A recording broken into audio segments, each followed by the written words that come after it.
Eu sou deficiente e paralítico desde nascença. Recebi uma promessa de servir a Deus ainda no ventre. Quando nasci, a minha mãe ficou muito feliz, mas logo o tempo passou, e eu não consegui andar. Minha mãe preocupada me levou aos médicos, e eles falaram dos problemas que eu tinha nas vértebras. Fui criado com muito amor, e o meu pai sempre me levava na cadeira de rodas para a igreja. Quando ainda era um adolescente, eu fiz jejuns e orações para Deus me levantar da cadeira de rodas. Um anjo do Senhor apareceu ao meu quarto e disse que não seria possível de eu voltar a andar, porque Deus sabia o que se passava no meu coração. Ele já havia sondado o meu interior, um desejo oculto que eu escondia dos meus pais de conhecer o mundo indo às festas e conhecer novas pessoas. O anjo disse que se eu me levantasse daquela cadeira de rodas eu desviaria da presença de Deus, iria para o inferno. A minha alma era preciosa para Deus, e a única maneira de eu conseguir a salvação era ficando naquela cadeira de rodas. O anjo disse: a graça de Deus lhe basta. Estava orando com muito fervor, e os meus sentidos foram aguçados. Quando percebi estava ao lado do anjo. Eu caminhava perfeitamente e até flutuava. Eu fiquei feliz por caminhar ao lado do anjo, e ele me levou acima das nuvens onde pude ver o universo e as pessoas andando pela terra. Um cometa voou pelo espaço, e ao entrar na atmosfera da Terra virou uma tocha de fogo e caiu sobre a floresta causando um grande incêndio destruindo a vegetação. Vi a terra em grande caos e destruição total. Um anjo que estava nos ares do céu tocava uma trombeta, e um grande terremoto sacudiu a terra inteira. Vários países ao mesmo tempo foram atingidos. Depois um grande relâmpago atingiu as árvores e as florestas pegaram fogo, e muitos animais morreram queimados. Outros animais corriam para as cidades. Animais ferozes que estavam na floresta invadiam as cidades por causa do fogo. Outro relâmpago atingiu os fios elétricos, fazendo as casas pegarem fogo e os aparelhos elétricos. Muitas casas pegaram fogo, matando milhões de pessoas. Eu ouvi um grande estouro na terra de uma gigante pedra caindo na terra. A energia elétrica faltou, e grande desespero tomou conta das pessoas. As empresas e bancos que dependiam da energia elétrica pararam. Os noticiários falavam das catástrofes, e muitas redes de comunicação foram destruídas. Redes de televisões ficaram fora do ar. Vários países foram afetados com esses asteroides que caíram do céu. A pobreza aumentou. Empresas faliram e a crise financeira aumentou. Muitas pessoas tiveram que se endividar pois perderam tudo. As bolsas de valores foram desvalorizadas do mercado. Os preços do euro e do dólar caíram. O Senhor me levou para uma parte do mundo onde estava tendo uma guerra entre os soldados do exército. Eles guerreavam, aviões eram atingidos, navios afundavam através de mísseis, várias bombas eram jogadas dos aviões que caíam e atingiam a terra. Casas, comércios, empresas, escolas e carros eram destruídos através dos ataques aéreos. Eu não sei que guerra era aquela. Se era a Terceira Guerra Mundial ou a Quarta Guerra Mundial, o que eu vi foi uma guerra mais destrutiva do que as anteriores. Se juntar a Primeira e a Segunda Guerra Mundial que houve na Terra perto dessa que vi na visão é brincadeira de criança. Eu contemplei uma verdadeira carnificina. Milhões de corpos dilacerados, cabeça para um lado, pernas e membros separados. Também eu vi armas químicas sendo usadas como bombas. Essas armas soltavam um gás mortal que todos que respiravam esse gás contaminavam as suas correntes sanguíneas matando milhões de pessoas. Bombas biológicas feitas de micróbios que causavam doenças também eram jogadas na terra. Eu enxerguei pequenos vermes dentro dessas bombas. E quando os aviões jogaram essas bombas biológicas na terra, as bactérias entraram nas peles das pessoas causando feridas, chagas e outras doenças que levavam à morte. As bactérias comiam os órgãos internos e causavam câncer. Os aviões soltavam fumaças cheias de vírus que contaminavam a população. Esse vírus paralisava o corpo das pessoas deixando-as em estado vegetativo. E aqueles que não foram contaminados pelas fumaças não podiam se aproximar dos infectados para não pegarem o vírus mortal. Essas armas causavam grande destruição em massa. O Senhor me levou em outra parte da visão, onde presenciei grandes pedras de gelos caindo do céu e matando milhões de pessoas na terra. Casas, carros, comércios e plantações foram destruídos através dessas pedras gigantes de gelo. Os ventos também ficaram fortes causando furacões que derrubavam árvores, postes e destruíam casas arrastando pessoas, carros, animais e casas. A terra estava um caos, toda destruída. As forças do governo ficaram desfalecidas contra tudo isso sem saber o que fazer. Os homens reconheceram o poder de Deus, o Criador do céu e da terra. Tive outra visão apocalíptica. Vi o sol ficando mais quente, causando câncer de pele nas pessoas. Ninguém mais suportava o sol e procuravam ficar em suas casas dentro de banheiras com gelos. As pessoas que ficavam nuas nas praias tiveram as suas carnes queimadas com altos graus. Suas peles ardiam com grandes feridas mortais. Os gelos da Antártida, do Alasca, do Polo Sul e Norte derretiam, e as águas dos mares aumentaram por receberem grandes quantidades de água com o derretimento. Os animais do frio não aguentaram o calor e morreram. Tive a última visão de um grande trono branco que estava no universo. O céu azul e toda a sua atmosfera foi destruída, e também não havia mais chão para a gente pisar porque a Terra também foi destruída. O planeta Terra não existia, e milhões de almas saíram do inferno e voltaram para os seus corpos. Eles estavam de pé diante do trono do Todo-Poderoso. Aquele homem de branco era Jesus, que estava muito sério.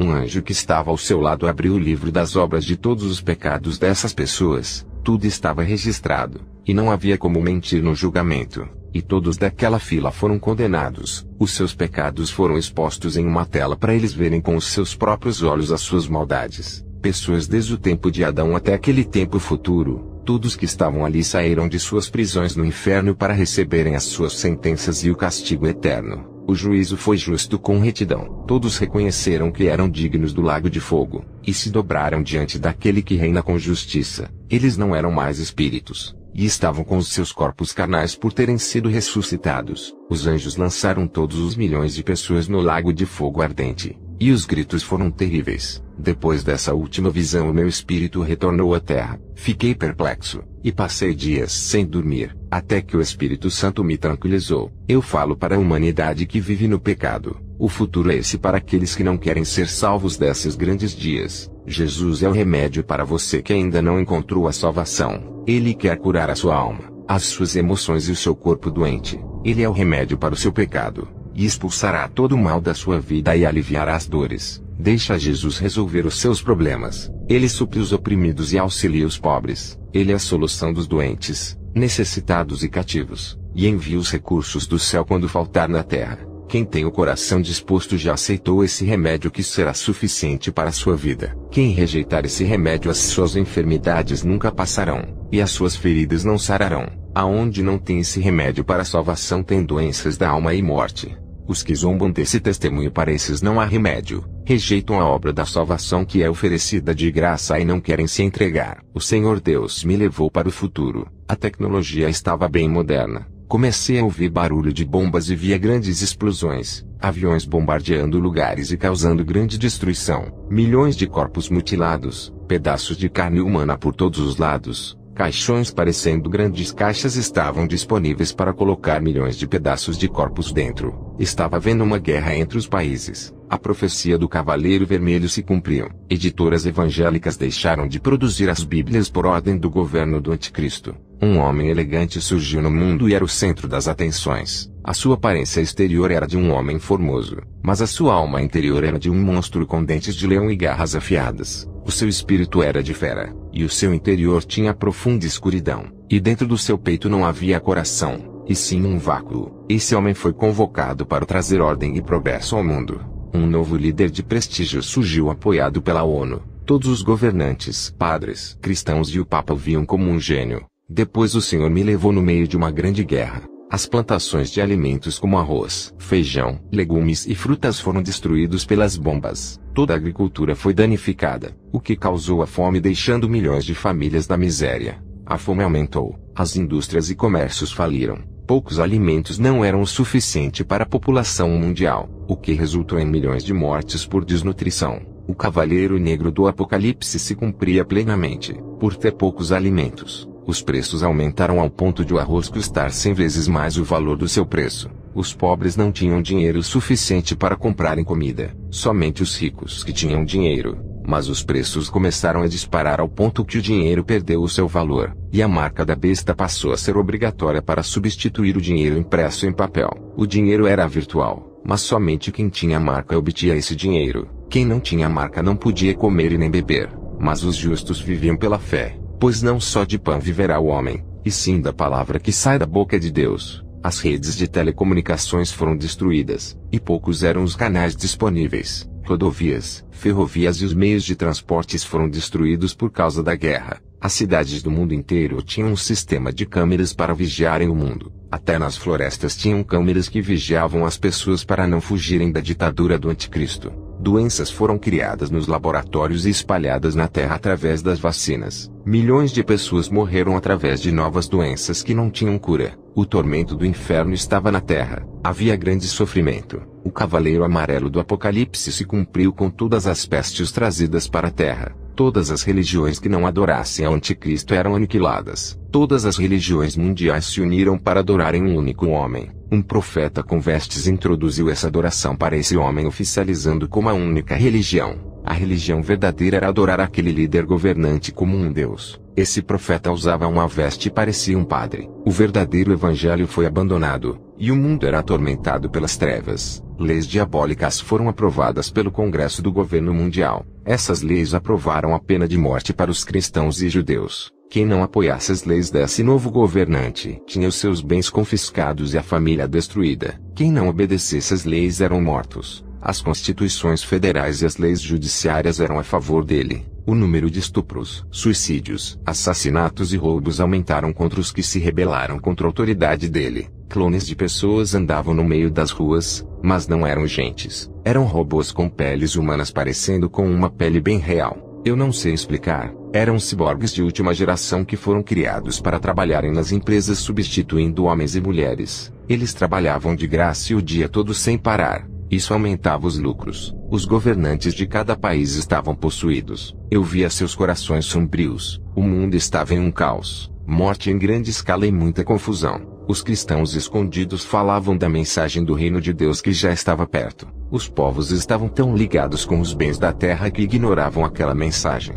Outros tinham medo de se entregarem a Jesus e sofrerem grande perseguição do governo. O líder mundial, querendo capturar algum grupo de cristãos, infiltrava um de seus homens no grupo de cristão. Eles enganavam os cristãos dizendo que tinham se convertido. Esses homens que já tinham recebido a marca da besta eram recrutados ao grupo se passando por cristãos. Grupos de cristãos enganados eram entregues às tropas de execução do anticristo. Soldados, tropas de choque, Polícia Federal e os adoradores da besta receberam promessas de recompensas para capturarem os cristãos. O mundo inteiro estavam atrás dos cristãos. O deserto era o lugar onde não tinha câmera, e as cavernas eram um esconderijo. Os sinais tecnológicos tinham dificuldades de funcionar, pois o sinal era ruim no deserto. Os objetos voavam por todos os lugares à procura dos crentes. Na época eu não sabia o que era, mas agora eu sei que se tratavam de drones. Os drones tinham armas de destruição que executavam as vítimas. As fotos de todos que não receberam a marca da besta passavam na televisão.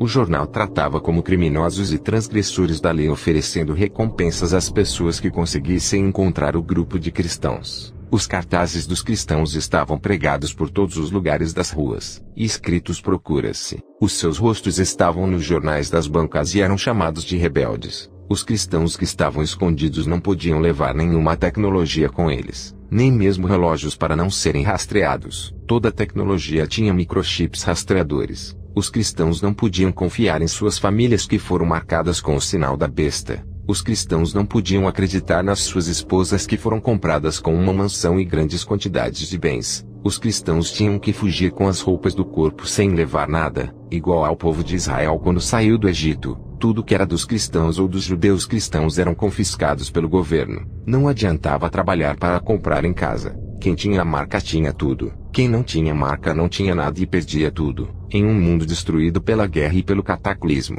quem tinha uma mansão era rico. Já que a maioria perdeu as suas casas em explosões, ter grandes quantidades de alimentos era ser rico. Já que o mundo perdeu plantações de comidas com a guerra e as catástrofes naturais, o governo comprava as famílias e as esposas dos cristãos para entregarem as suas cabeças. Todas as cidades e florestas estavam monitoradas. Não havia como se esconder. O deserto onde estavam os judeus eleitos era o lugar dos cristãos também. Ali Deus provia alimentos. Até água brotava da rocha no deserto. Codornas e os seus ovos eram os alimentos do povo de Deus. Os cristãos deixaram as suas casas com todos os seus pertences. Os que eram capturados passavam por torturas até negarem a Jesus. Os que não negavam eram fuzilados, outros degolados, e alguns morriam em cadeiras elétricas. O império religioso alcançou o seu poder máximo perseguindo os cristãos. Mas o líder mundial não queria dividir o seu poder com a falsa igreja e destruiu o sistema da falsa religião. Ele foi enfraquecido e não tinha mais poder. Agora todo o poder e toda a adoração estava concentrada nas mãos do anticristo. A falsa igreja e nem a religião não existiam mais. A crise financeira começou a afetar o governo do grande líder. O próprio Deus estava destruindo a propriedade do governo com as pragas. As autoridades do governo passaram a questionar o grande líder, e a oposição começou a existir. Aquele governo perfeito estava se ruindo aos poucos, mesmo com todas as suas habilidades governamentais. Depois o Senhor me mostrou a terra em paz, e disse que era aos 1000 anos. Um anjo desceu do céu, abriu o abismo e soltou Satanás. Ele subiu para a terra cheio de ódio e vingança por ficar muito tempo preso. Satanás começou a rodear a terra e enganar os corações dos povos. Ele, querendo tomar o reino de Jesus, convence as nações para destruírem a Israel e assumirem a terra da promessa. Israel foi cercado por uma multidão de pessoas e soldados. Eram milhões que queriam destruir Israel. Os judeus clamaram por socorro, e fogo desceu do céu e destruiu aqueles milhares de povos. Não foram capazes de rivalizar com o poder de Jesus. O meu espírito saiu do futuro e voltou. O Senhor Deus me fez viajar ao futuro para revelar os acontecimentos. Eu voltei chorando desse arrebatamento, pois foi terrível para eu presenciar esse acontecimento. Isso em breve irá acontecer. Eu disse para o Senhor: eu sou um paralítico. Não posso ficar para a grande tribulação. Como irei fugir? Leve a minha alma antes disso acontecer. O Senhor apareceu a mim e disse: eu prometo que estarás dormindo quando isso acontecer, e estará na minha glória comigo. Eu falo a todos vocês que ainda não entregaram a vida a Jesus. Múltiplos são os caminhos a serem seguidos, mas só existe um caminho verdadeiro. Ele se chama Jesus. Esse caminho é estreito e cheio de obstáculos a serem enfrentados. Muitos olham para esse caminho, e antes de trilharem olham para as dificuldades. Várias pessoas desistem antes de caminharem, e algumas pessoas até chegam a andar por esse caminho, mas quando encontram dificuldades voltam para trás. Eles não entendem que Jesus prometeu estar com eles até a consumação dos séculos, e têm medo de continuarem no caminho. Jesus disse: enviarei o meu Espírito para ajudar a todos a caminharem pelo meu caminho.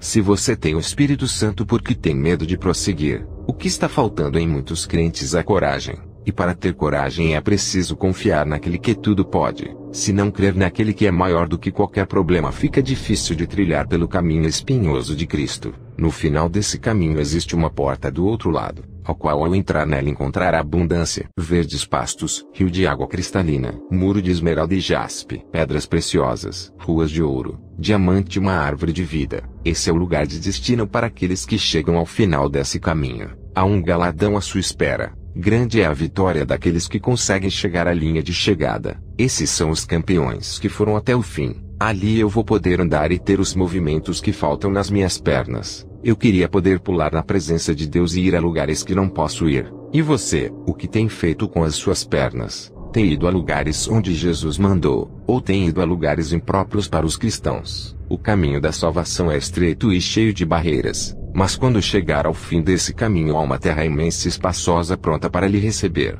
Está disposto a pagar o preço do sofrimento, passar angústias e provas doloridas para herdar tudo isso. Você pode ter tudo na terra, mas não paga a herança que Jesus tem para ti se voltar para trás. Jesus pagou um preço alto para que você tenha a garantia de entrar nesse lugar e ser herdeiro com ele. Jesus não pagou esse preço para ganhar alguma herança para ele, pois é tudo de todos. Ele pagou esse preço para que você possa ter uma herança. Ele fez por amor. Agora cabe a você fazer a sua parte para ser herdeiro. Não temos escolhas. Ou entramos nesse caminho estreito e recebemos toda a herança, ou trilharemos no caminho que leva para o reino das trevas. No mundo não há liberdade. No reino das trevas somos prisioneiros, mas no reino do céu somos livres do mal e da tentação. Permaneçam fiéis para a glória de Jesus. Amém.